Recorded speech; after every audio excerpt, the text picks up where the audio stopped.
Hello guys, channel knowledge for you में आपका स्वागत है। इस वीडियो में हम कक्षा 12वीं के अर्थशास्त्र के प्रश्न बैंक के 2022-2023 की भाग 2 समष्टि अर्थशास्त्र का इकाई 1 समष्टि अर्थशास्त्र एक परिचय के प्रश्न उत्तर को हल करेंगे। तो चलिए देखते हैं। प्रश्न 1 है बहुवैकल्पिक प्रश्न। समष्टि अर्थशास्त्र में अध्ययन किया जाता है। तो सबसे पहले तो आप यह जान लीजिए कि समष्टि अर्थशास्त्र क्या होता है। आपने व्यष्टि अर्थशास्त्र में जब देखा था तो देखा क्या था, उसमें व्यक्तिगत फर्में, एक परिवार, एक फर्म, एक उद्योग, इसके बारे में जानकारी ली थी। तो बिल्कुल इसके अपोजिट क्या होगा, आपका समष्टि अर्थशास्त्र होगा। तो समष्टि अर्थशास्त्र में समग्र अर्थ व्यवस्था या समग्र अर्थशास्त्र का अध्ययन किया जाता है। तो यहाँ पर लिखा गया है समष्टि अर्थशास्त्र में अध्ययन किया जाता है, तो किसका हो जाएगा? समग्र का हो जाएगा। क्यों? क्योंकि व्यक्तिगत परिवार का, व्यक्तिगत फर्म का और व्यक्तिगत अध्ययन जो होता है वह किस में होता है? व्यष्टि अर्थशास्त्र में होता है। लेकिन समग्र का अध्ययन किस में किया जाता है? वह समष्टि अर्थशास्त्र में किया जाता है। दूसरा है समूह की बनावट पर ध्यान न देना किस अर्थशास्त्र की प्रमुख समस्या है? समूह की बनावट पर ध्यान न देना, यहाँ पर क्या होता है, जो समूह पर ध्यान नहीं दे सकते हम। क्यों नहीं दे सकते समूह पर ध्यान? क्योंकि हमें पूरी अर्थव्यवस्था को देखना है। जब हमें पूरी अर्थव्यवस्था को देखना है तो हम छोटे छोटे समूह को नहीं देख पाएंगे। तो ये समस्या किस में आएगी? समष्टि अर्थशास्त्र में आएगी, क्योंकि समष्टि अर्थशास्त्र संपूर्ण को देखता है, समग्र को देखता है, छोटे छोटे समूहों को नहीं देखता। तो इसका उत्तर हो जाएगा समष्टि अर्थशास्त्र। फिर इसके बाद नेक्स्ट है सामान्य कीमत स्तर का अध्ययन विषय सामग्री है। तो सामान्य कीमत स्तर का अध्ययन किसकी विषय सामग्री है? समष्टि अर्थशास्त्र की सामग्री है। समष्टि अर्थशास्त्र अस्तित्व में आया, कब आया था समष्टि अर्थशास्त्र? तो समष्टि अर्थशास्त्र क्या हुआ था कि जब 1929 से 1930 में तीसा की मंदी जिसको कहते हैं, जब तीसा की मंदी आई थी तो उस समय उसके बाद जो अर्थशास्त्री थे उन्होंने विचार किया कि अभी वर्तमान में जो अर्थशास्त्र लागू है वह समग्र के लिए लागू नहीं है। तो इसी कारण से वहाँ पर मतलब 1929 और 1930 में समष्टि अर्थशास्त्र अस्तित्व में आया। तो इसका उत्तर हो जाएगा 1929 के बाद समष्टि अर्थशास्त्र अस्तित्व में आया था, मतलब तीसा की मंदी के बाद अस्तित्व में आया था। आर्थिक इकाई हो सकती है, तो आर्थिक इकाई क्या केवल उपभोक्ता या केवल उत्पादक, सरकार, निगम, बैंक या फिर सभी? तो इसका उत्तर होगा सभी। तो जो आर्थिक इकाई होती है वो क्या होती है? सभी। पारिवारिक क्षेत्रक कहते हैं, पारिवारिक क्षेत्रक किसे कहते हैं? तो पारिवारिक क्षेत्रक फर्म और सरकार के अतिरिक्त दूसरा बड़ा क्षेत्र जो होता है उसे पारिवारिक क्षेत्रक कहते हैं। विदेशी क्षेत्र का अन्य नाम क्या है? विदेशी क्षेत्र का अन्य नाम है बाह्य क्षेत्र, है ना। परिवार क्षेत्र की मुख्य भूमिका क्या है? परिवार क्षेत्र की मुख्य भूमिका क्या होती है? उपभोग की भूमिका होती है, वह उपभोग करता है ना। तो उपभोग की भूमिका। सामूहिकता शामिल है, तो सामूहिकता किसमें शामिल होगी? समष्टि अर्थशास्त्र में शामिल होगी। सामूहिकता मतलब समग्र, मतलब समस्त, संपूर्ण, तो किसमें शामिल होगी? समष्टि अर्थशास्त्र में। प्रश्न दूसरा है रिक्त स्थानों की पूर्ति कीजिए। राष्ट्रीय आय का अध्ययन व्यक्ति दृष्टिकोण से नहीं बल्कि खालिस्तान दृष्टिकोण से किया जाता है। तो राष्ट्रीय आय का अध्ययन किस दृष्टिकोण से किया जाता है? व्यापक दृष्टिकोण से किया जाता है। समष्टि अर्थशास्त्र को खालिस्तान अर्थशास्त्र भी कहते हैं। तो समष्टि अर्थशास्त्र को व्यापक अर्थशास्त्र, बृहद अर्थशास्त्र और सामूहिक अर्थशास्त्र भी कहते हैं। इनमें से कोई भी एक आप नाम लिख सकते हैं।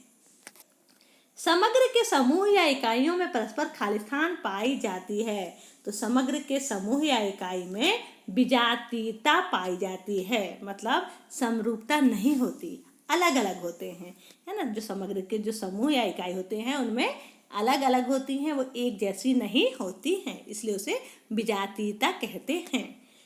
खालिस्तान अर्थशास्त्र के निष्कर्ष सामूहिक या बड़े लोगों पर लागू नहीं किए जा सकते। तो वह किसमें? व्यष्टि अर्थशास्त्र में लागू नहीं किए जा सकते हैं। खालिस्तान को समष्टि दृष्टिकोण के विकास का श्रेय दिया जाता है। तो कीन्स ने ही समष्टि दृष्टिकोण का विकास किया था। विजातीय समूहों की समस्या खालिस्तान अर्थशास्त्र में पाई जाती है। तो विजातीय समूहों की जो समस्या होती है वह समष्टि अर्थशास्त्र में पाई जाती है। पूंजीवादी अर्थव्यवस्था को खालिस्तान भी कहा जाता है। तो पूंजीवादी अर्थव्यवस्था को बाजार अर्थव्यवस्था भी कहते हैं। आर्थिक महामंदी खालिस्तान में उत्पन्न हुई।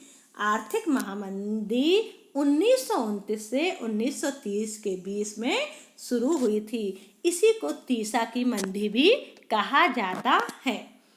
Professor J.M.. कीन्स की किताब रोजगार एवं मुद्रा का सामान्य सिद्धांत खालिस्तान में प्रकाशित हुई। जो प्रोफेसर जे.एम. कीन्स हैं, जिन्होंने 1929-1930 की तीसा मंदी के बाद समष्टि अर्थशास्त्र के विकास को श्रेय जाता है जिन्हें, तो उनकी जो किताब थी, उनकी किताब क्या है? रोजगार एवं मुद्रा का सामान्य सिद्धांत। वह प्रकाशित हुई थी 1936 में, 1936 में। खालिस्तान संपूर्ण अर्थव्यवस्था से संबंधित है। तो समष्टि अर्थव्यवस्था जो होती है वह संपूर्ण अर्थव्यवस्था से संबंधित होती है। अब आता है प्रश्न तीसरा, सही जोड़ी बनाइए। तो यहाँ पर देखेंगे राष्ट्रीय आय एवं रोजगार। तो राष्ट्रीय आय एवं रोजगार किससे संबंधित होगा? राष्ट्रीय आय एवं रोजगार की बात की जा रही है, तो वह संबंधित होगा समष्टि दृष्टिकोण से। व्यक्तिगत फर्मों की बात की जाएगी जब, तो व्यक्तिगत फर्म जब आते हैं तो वह व्यष्टि दृष्टिकोण से होगा। व्यक्तिगत आ रहा है। समष्टि अर्थशास्त्र, समष्टि अर्थशास्त्र के जनक कहें या उनको विकास करने का श्रेय कहें तो वह कीन्स हैं। व्यष्टि अर्थशास्त्र एडम स्मिथ आ जाएगा। व्यष्टि एवं समष्टि अर्थशास्त्र एक दूसरे के पूरक होते हैं। और मैक्रो शब्द ग्रीक भाषा से लिया गया है।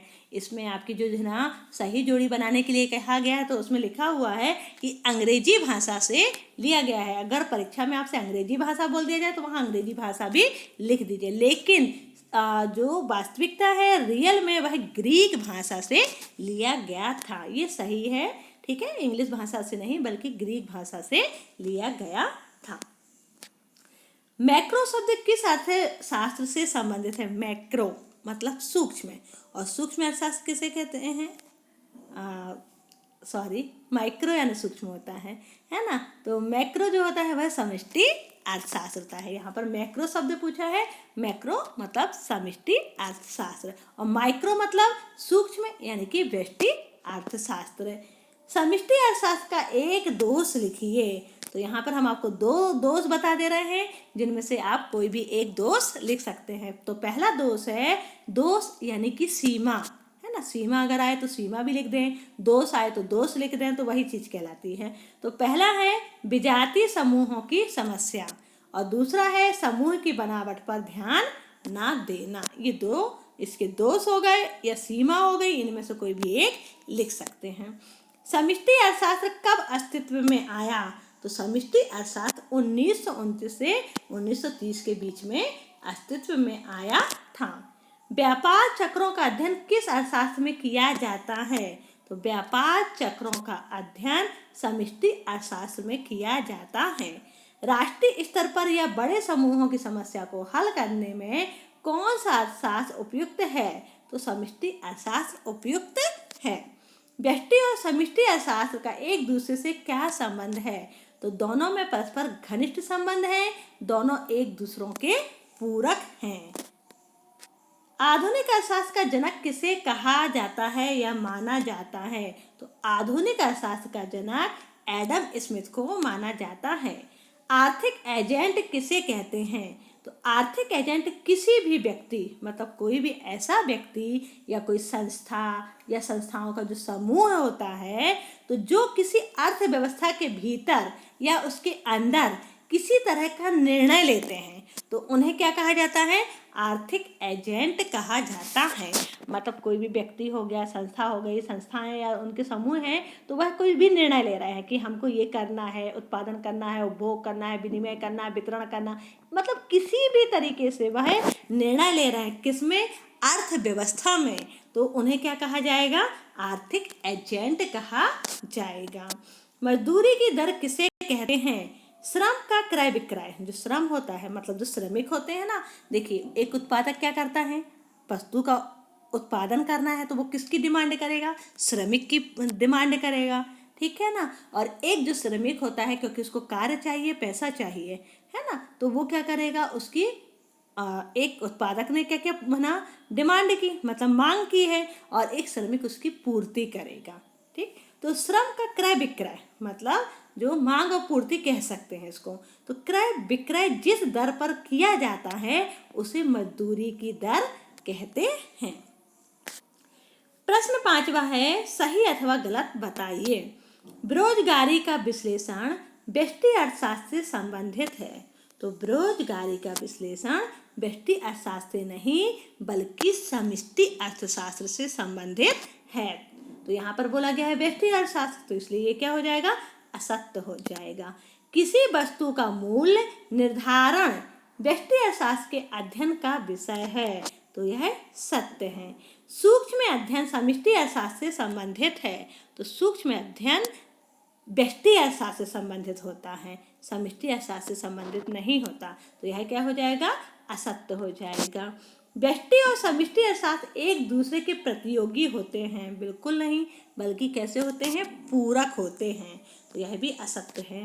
व्यक्तिगत इकाइयों का अध्ययन व्यष्टि अर्थशास्त्र में किया जाता है? बिल्कुल सही है। जब व्यक्तिगत इकाइयों की बात आती है तो वह किस में शामिल होगा? व्यष्टि अर्थशास्त्र में शामिल होगा, इसलिए यह सत्य है।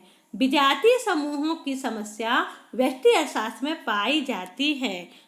बिल्कुल गलत है, क्योंकि विजातीय समूहों की समस्या समष्टि अर्थशास्त्र में पाई जाती है।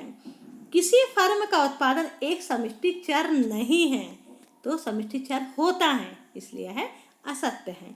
लाभ अधिकतम करने वाली फर्म एक आर्थिक एजेंट नहीं है? एक आर्थिक एजेंट है, क्योंकि लाभ अधिकतम करने वाली जो फर्में होती, क्योंकि अभी हमने क्या देखा था कि एक व्यक्ति, एक फर्म या फर्मों का समूह है, ठीक है ना, फर्म या संस्थाओं का समूह है, ठीक है। तो ये क्या कर रही है? यहाँ लाभ अधिक कर रही है, मतलब एक प्रकार से ये आर्थिक निर्णय ले रही हैं, इसलिए एजेंट हैं। पर यहाँ पर बोला गया एजेंट नहीं है, तो यह भी असत्य हो जाएगा।